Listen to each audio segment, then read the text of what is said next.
She's angry and resentful all the time. What happened to the woman that I married? If that has been running through your head lately, you're not alone, because online, you'll hear stuff like this. When she has lost all her love, feelings, and respect for you, there is nothing you can do to bring her back to you.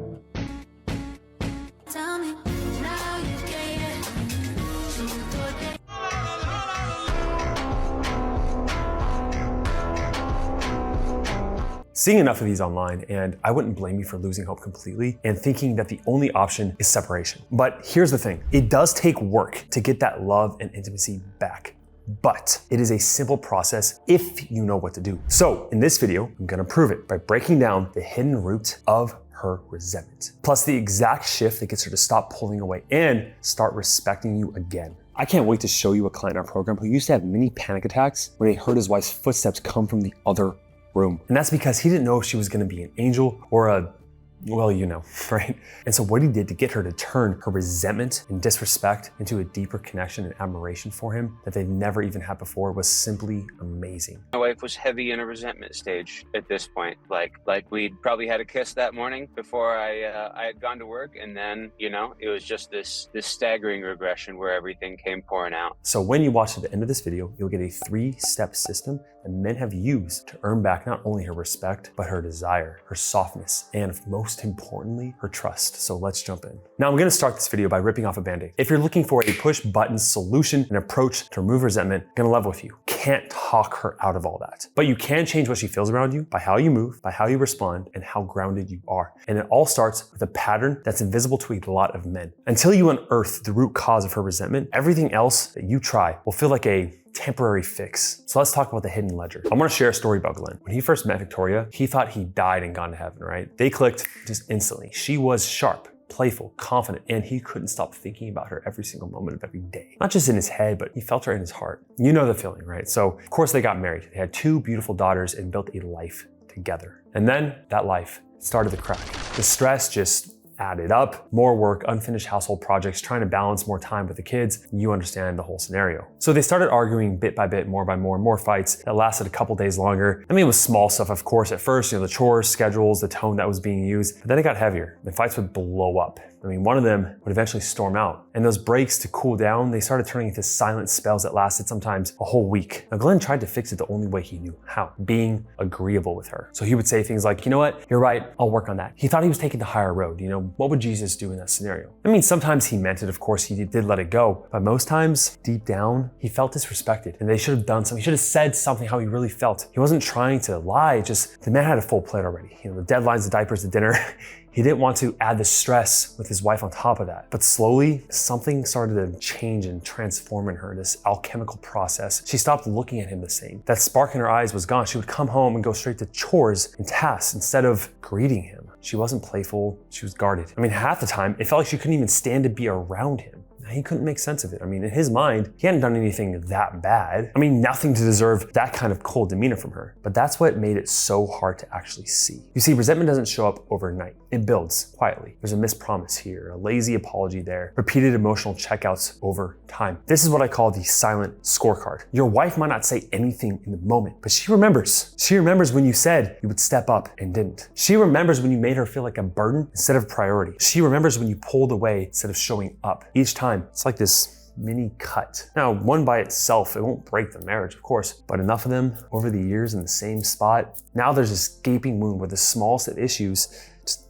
can cause immense pain, you see? That's the root of resentment, incongruence. That's when you see what Glenn saw, the cold eyes, no warmth in them, and a woman who doesn't trust you anymore. But here's the trap you've fallen into. You logically think that, well, if I'm just nice over time, I can fix it, right? That agreeing, pleasing, avoiding the conflict will bring back the connection. But it doesn't, because that approach erodes her trust for you. It signals weakness, that you are more afraid of upsetting her than standing in what you know is right. And if you've been stuck in that pattern, I don't want you to worry, okay? You're not the only one. Because I'm gonna show you what actually can bring back the connection. And when you shift into this next posture, her guard starts to drop. She stops bracing against you. She starts noticing you more. The second principle is the idea that the frame holds her trust. Now, if you want to turn her resentment into respect, you have to actually lead her there. Well, what really starts to move the needle is your posture, but not quite the physical physical sense, okay, I want you to stop responding to every emotion like you're a leaf in a wind tunnel. Yes, of course, she's gonna test you sometimes without even realizing it. That means pushing your buttons, questioning you, and throwing emotional heat at you often. This is an unconscious way to make sure that you're still the steady one, the guy that she can lean into and rely on. That's why the posture you need to shift into is what we call the apex posture. Being calm, being grounded, being the shore to her ocean, being secure in who you are. You're not trying to get her to feel something different. You're anchored in who you already are, despite how she feels. Let me give you an analogy that makes perfect sense, okay? With this thermostat analogy. You have to be the thermostat, not the thermometer. You see, a thermometer, it reacts to the outside environment, okay? When it's hotter, it goes up. When it's colder, it goes down, right? It's reacting to things outside of itself. Where the thermostat, it is set to the temperature and it controls the environment. It controls the whole room by its own being. You see how that works? You need to be the same way. You need to not react and change who you are and how you feel based on her and switch it completely. Go into this winner effect with a stronger frame where you are setting the environment. That is what the masculine energy does. You have boundaries without blame. And one of my clients, Chris, turned his marriage around by becoming what he called a loving rock. Not cold or shut down, but steady, open, and emotionally present with her, even when things got hard. And that's equated to stonewalling, which is like completely shutting down, which is the worst you can give a woman. So I will say, like, instead of a rock, like a magnetic rock, if you will, right? So how that looks differently in conversation with her. Yeah, it's bad to be reactive and yell back at her or get emotional yourself, defend yourself, use logic. But when you're being unreactive, which is what we teach, which helps a lot of guys go from blowing up and being feminine, right, to like being more unreactive is better. But taking it to the final echelon is about like leaning in and understanding and having an open heart. As cliche as like a lot of guys will close their heart when they're being stoic, and being able to open her heart, understand how she feels, that's what she's getting back from you. And it shows up in the slightest idiosyncrasies, right, of how you look at her, right, like the vocal tonality you have, how open your body is, and she picks up on this subtly. So it's also important to say that, like, yes, you're stoic, but also like opened up as well. That's great, Josh. That is definitely more in line in terms of what I think when I'm thinking of stoic and rock, because I think of stoicism as like this kind of calm, mature, philosophical but open type of person, and the rock, the rock analogy, it's more of like a magnetic rock, like you said, a loving rock. Because I feel like I feel like if you're just being a closed off rock, you're really just kind of feeling sorry for yourself because you're getting yelled at that point. Now that's apex posture in action. When you show up with inner strength and an open heart, that's the most important part, okay? Let me show you this study on emotional intelligence and romantic relationship satisfaction. The study shows that emotional maturity and stability are now top traits women look for. They outrank physical attraction in looks. When she feels that level of grounded leadership, she starts to feel safe again. Now, this is what we teach more than anything else over the decade that I've really helped men master. Now, if you want to work with our team, set up a call down below by clicking the link. Just make sure you're fully committed, and we'll give you that free strategy call with one of our marriage evaluators. But that's just one piece of the big puzzle. Once you step into apex posture, there's still one more step. You need to live it day by day, congruently. And that's where resentment starts to really melt into her respect and how that takes root and then turns into attraction and intimacy again, okay? There's a process to this all that we see so many times that it is a pattern. Let me tell you this last point by sharing Glenn's story. After Victoria had shut down and started dropping bombs like, I don't love you anymore. You've heard that one, right? Something finally clicked in him, just snapped. He started searching online, looking for answers. Of course he would. Eventually he got into coaching, and that opened his eyes. He began to see the pattern. It wasn't about fixing her. It was about becoming more stable and less reactive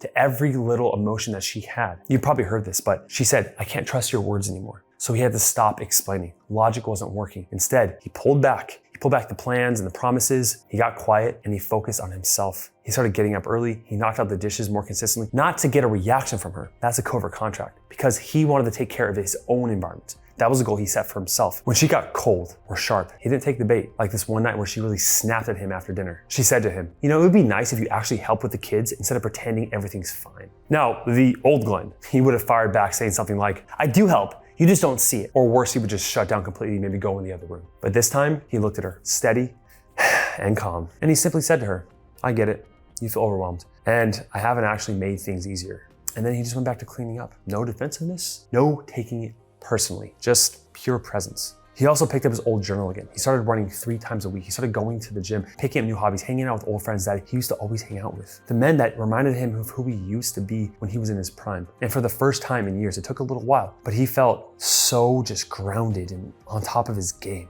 Right? How he used to feel, like just unbeatable. And then one night, after the kids were in bed, she looked at him across the room and said, you know, I can tell you're different and I don't know why, but I don't like to have to fight with you anymore. And you see, that's the shift. That's what this work can create. Emotional safety in her. And not to mention, you feel pretty damn good on the inside yourself, despite how she feels about you. And that's the secret, if you haven't figured that out by now. So how do you actually achieve all this? This is what we call apex alignment. And it's how you become the man she naturally respects without forcing, chasing, or convincing. You see, congruence, number 1, is about walking it, not talking it. You see, respect rebuilds when your actions match your energy and when your words align with your actions day by day. You say you're calm, but are you calm when she's upset? You could say that you're not anxious, but are you not anxious when she's anxious or she's pulling away? You see, you are who you are despite things that are happening to you. Remember, you're the thermostat, not the thermometer. But aligning your actions and energy doesn't just magically happen. It takes effort and pointing inward. That's why the second part of this is actually your purpose. You must let your life expand again. Make space for things that light you up outside of the relationship. Whether that's the gym, you can go run a marathon, you can start your side business that you always wanted to start, master that instrument in second language, I don't care, it doesn't matter. You know what lights your soul up, and you stopped doing that, didn't you? The other day, a client told me that he used to play basketball, but his wife hasn't seen it in 10 years. And I was like, she didn't even get to be your cheerleader in the past 10 years? And that's what I'm talking about, right? Seeing different sides of you that she respects and admires. Now, earlier you heard from our client, James, and how his resentment from his wife had been really holding him in. When he finally dove into the work on himself, a big part of that was learning to treat his space differently, to use it as a moment to let his life expand again. Realizing space was for me. You have a hard time coming to terms with this is for you and not your marriage, and that will take a little while to get around. Or put your head into the space where it needs to be beneficial for you, and you aren't getting what you wanted either if you're not the man that you want to be. And you're not creating that, but just looking at space as an opportunity has probably been one of my biggest wins. And this one shift had a ripple effect because as James grew, so did she, and their marriage was better because of that growth. My wife and I make plans for the future now. My work, the things I've been doing have led to a big reflection on her part for herself. She's seeking therapy and help for things that she needs. It's kind of become contagious for how we're getting better, You see, once you establish your purpose and your path, you're no longer clinging to the outcome. You're moving with intention. And that's when this final step in the apex alignment hits deeper than ever. It's called letting go. You see, most men think the turning point is when she says something like, I want to try again, but it's not. The turning point is when you stop needing to hear that sentence. Now look, I'm not gonna lie. This is an advanced concept for many men, and it takes time to get there. And that's why we mastered it with our coaches within our program, teaching you how to let go fast, because the moment you can truly let go but still love her, that's when she feels that paradox of attraction that is the most attractive part of yourself that she could ever feel from you, because you're not waiting for something. She's not gonna feel you. You're already full, you're leading. And the why that's so important is because you're full yourself. I mean, I don't know how to also explain it. You're not attached to needing her to feel like you're happy. And that's what she needs from you. Now, if you wanna hear James' full story, you can click right here on this video. Otherwise, I want you to click down below, press subscribe if you're new here, smash the like button, and I will see you in the next video. And oh yeah, set up a call with our team if you need help. Cheers.